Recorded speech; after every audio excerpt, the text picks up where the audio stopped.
Bonjour à toutes et à tous, il est 15 heures. Bienvenue donc à vous dans cette nouvelle édition dont voici les faits saillants.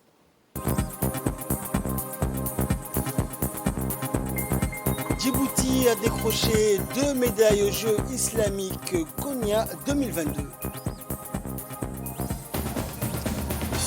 Et dans l'actualité internationale, l'Europe connaît un été historique avec ses incendies, canicules et sécheresses. Voilà pour les titres, bonjour à tous.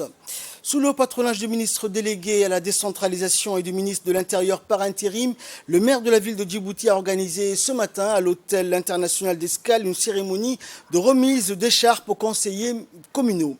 Force est de constater que cette action traduit l'autorité de l'État conférée aux élus. Une cérémonie officielle de remise d'écharpes aux conseillers communaux s'est déroulée donc ce matin à l'hôtel international d'Escale. La première adjointe du maire, Fatouma Kamil, les présidents de 3 communes ainsi que les élus locaux ont reçu des mains du ministre délégué à la décentralisation et du ministre de l'Intérieur par intérim et du directeur général de la RTD leur écharpe d'élus. Une journée hautement symbolique à l'image de l'événement dont les heureux participants et ceux qui ont eu l'honneur de présider cette cérémonie riche en symboles n'ont pas hésité de manifester un engouement particulier et une joie immense. Le maire de la ville de Djibouti a, dans son mot prononcé à cette occasion, rappelé les défis énormes qui les attendaient et a relevé donc avec force, avec la conjugaison des forces des uns et des autres.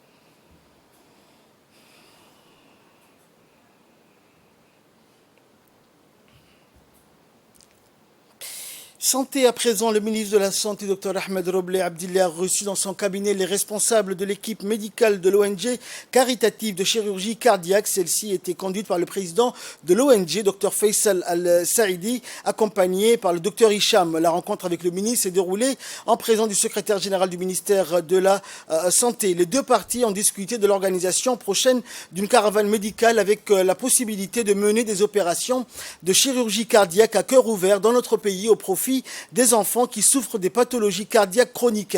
Initiée par l'ambassadeur de Djibouti au Koweït, Abdelkader Omar Hussein, cette rencontre entre les deux responsables de l'ONG caritative et le ministre de la Santé a permis de confirmer que tous les matériels médicaux et consommables seront acheminés dans un cours de lait vers Djibouti.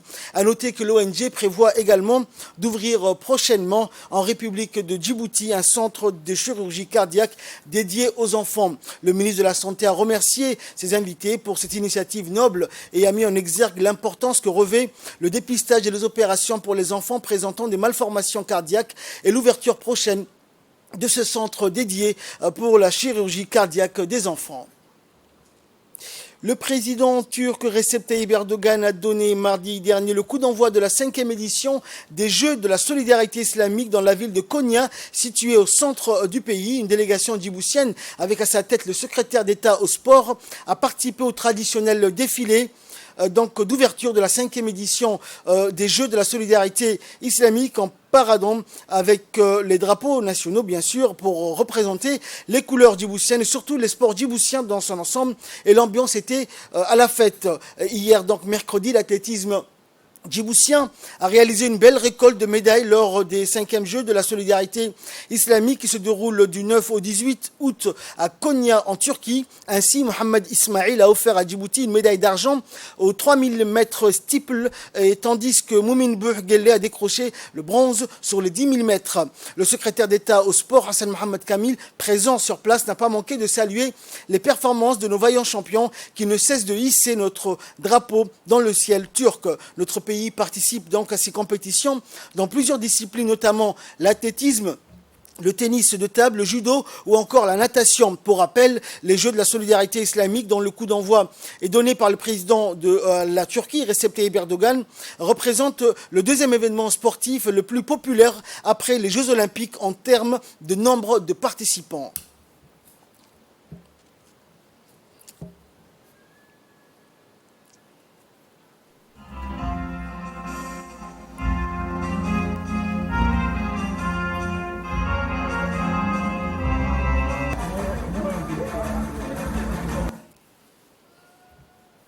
Dans l'actualité également, le chef d'état-major général des armées, le général de corps d'armée, Zakaria Cheikh Ibrahim, a reçu ce matin à la salle d'honneur du camp Cheikh Osman le général de brigade aérienne Laurent Boité, nouveau commandant des forces françaises stationnées à Djibouti, Comfort. Le général Laurent Boité a pris le commandement du Comfort le 1er août dernier en remplacement du général Stéphane Dupont. Durant sa carrière militaire, le général Laurent Boité a déjà effectué un séjour à Djibouti de 2000 à 2022 en qualité de commandant de l'escadron de protection de la base de Djibouti. Cette première visite du Comfort, le général Laurent Boité, faisait office de prise de contact avec le chef d'état-major général des armées djiboutiens. En prépare à cette visite, le colonel Mohamed Elmi Habane, chef de la division opération, le chef de cabinet du SEMGA et le commandant Mohamed Ahmed Youssouf, chef de service presse des armées. À son arrivée, le général Zakaria Cheikh Ibrahim, le général Laurent Boité a été accueilli par le colonel Daher Hassan Abadid, commandant le régiment blindé. Le nouveau Comfort a salué le piquet d'honneur dressé en son honneur, puis a été dirigé vers la salle de réception où il a pu rencontrer et s'entretenir avec le général Zakaria Cheikh Ibrahim, chef d'état-major général des armées. Dans son allocution, le général Zakaria a d'abord souhaité la bienvenue au nouveau Comfort pour son deuxième passage à Djibouti, terre d'échanges et de rencontres. Le chef d'état-major a souligné les liens forts exceptionnels entre Djibouti et la France, plus particulièrement dans le domaine militaire, qui doivent être davantage renforcés dans l'intérêt commun de nos deux nations. Le chef d'état-major djiboutien a assuré le général Laurent Boité de sa disponibilité, de son soutien absolu et celui de son état-major dans l'accomplissement de sa mission à la tête des forces françaises stationnées à Djibouti.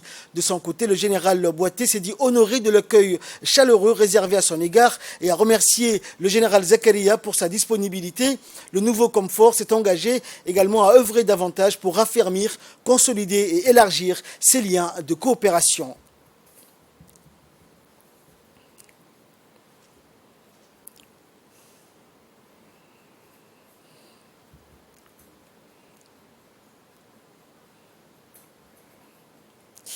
La sous-direction régionale du secrétariat d'État au sport a organisé hier plusieurs activités sportives au complexe sportif de Tadjoura. Ces activités modernes et traditionnelles entraient donc dans la dernière ligne droite des phases finales. Il s'agissait entre autres du tennis de table, de la pétanque, au volleyball, entre autres. Les compétitions se sont déroulées dans une parfaite harmonie avec une grande organisation. Il faut noter qu'à travers ces manifestations, le secrétariat d'État au sport entend valoriser et surtout professionnaliser les jeux traditionnels, les formations permettant aux jeunes d'apprendre les règles, les origines et les fonctions de ces sports et seront également intégrés dans le sport national.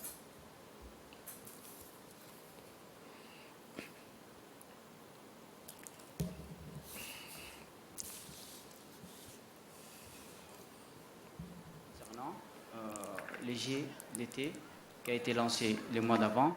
Donc aujourd'hui on est là pour poursuivre, évaluer et contrôler si les activités sont sur la bonne voie et poursuivre aussi et si les activités se déroulent convenablement comme prévu.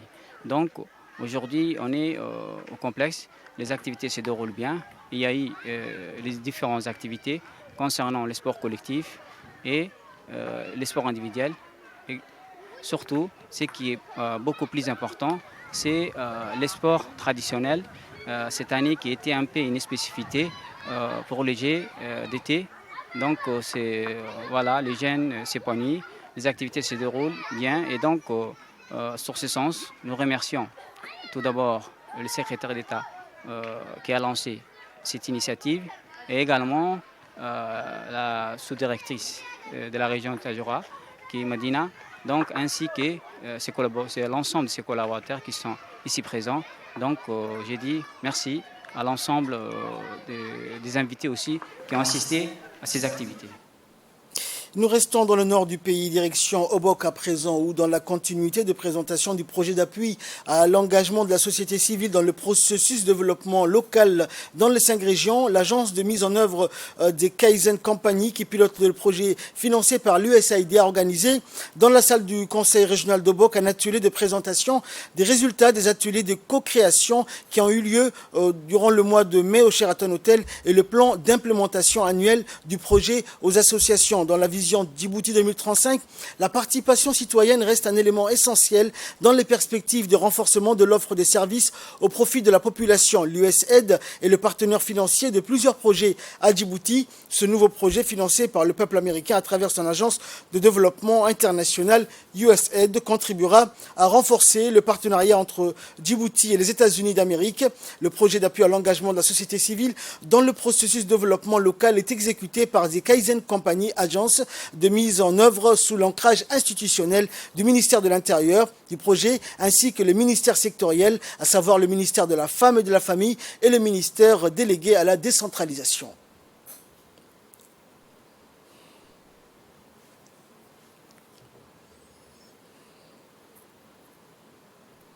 Maintenant, comme organisation, vous voulez développer votre région.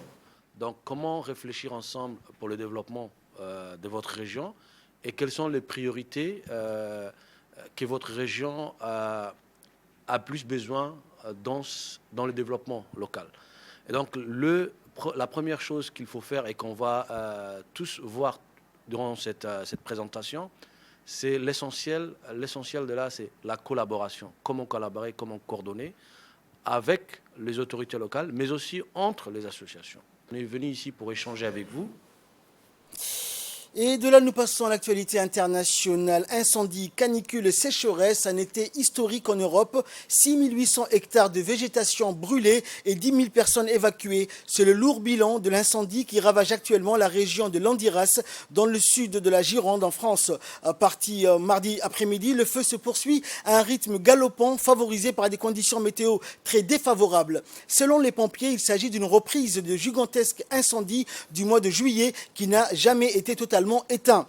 Et donc plusieurs milliers de soldats du feu sont déployés dans toute la France pour combattre 8 feux principaux en Gironde, dans le Maine-et-Loire, le Jura, la Drôme, l'Aveyron et la Lozère, sans compter d'innombrables départs de feux plus petits chaque jour du nord au sud. En tout, plus de 50 000 hectares sont partis en fumée depuis le début de l'année en France, selon des données satellitaires européennes. C'est plusieurs fois la moyenne annuelle des 15 années précédentes, comme en Espagne, alors que l'été n'est pas encore terminé. L'un des effets les plus scientifiquement vérifiés du changement climatique est que les vagues de chaleur vont se multiplier, s'allonger et s'intensifier. Une canicule se définit par 3 critères: des températures anormalement élevées, des nuits chaudes qui empêchent le corps de se refroidir pendant plusieurs jours. Et enfin, naufrage d'un bateau de migrants en Grèce, 29 secourus, des dizaines de disparus. Les recherches se poursuivent donc en Grèce après le naufrage mardi soir d'un bateau de migrants. Une première opération de sauvetage aérien et maritime a permis de récupérer 29 personnes, mais des dizaines d'autres sont toujours disparus. Les espoirs de le retrouver s'amenuisent au fil des heures qui passent. Le bateau surchargé s'est renversé mardi soir au large de l'île de Rhodes. De nombreux passagers n'étaient pas équipés de gilets de sauvetage. Les migrants secourus sont des Afghans, des Iraniens et des Irakiens partis d'Antalya, dans le sud de la Turquie, pour rejoindre l'Italie, un passage périlleux de plus en plus utilisé pour ceux qui tentent de se rendre en Europe. Il s'agit d'un nouveau drame migratoire en Méditerranée orientale où, depuis janvier 2022, 64 personnes ont péri en tentant de passer en Europe des côtes turques proches, contre 111 pour l'ensemble de l'année 2021, selon les données de l'Organisation internationale pour les migrations, l'OIM. Le dernier naufrage en mer Égée a eu lieu le 19 juin dernier. 8 personnes ont alors péri au large de l'île de Mykonos, tandis que 108 personnes ont été secourues par les gardes-côtes grecs, toujours selon l'OIM. C'est ainsi que prend fin cette édition. Merci de nous avoir suivis. Excellent après-midi sur Télé Djibouti.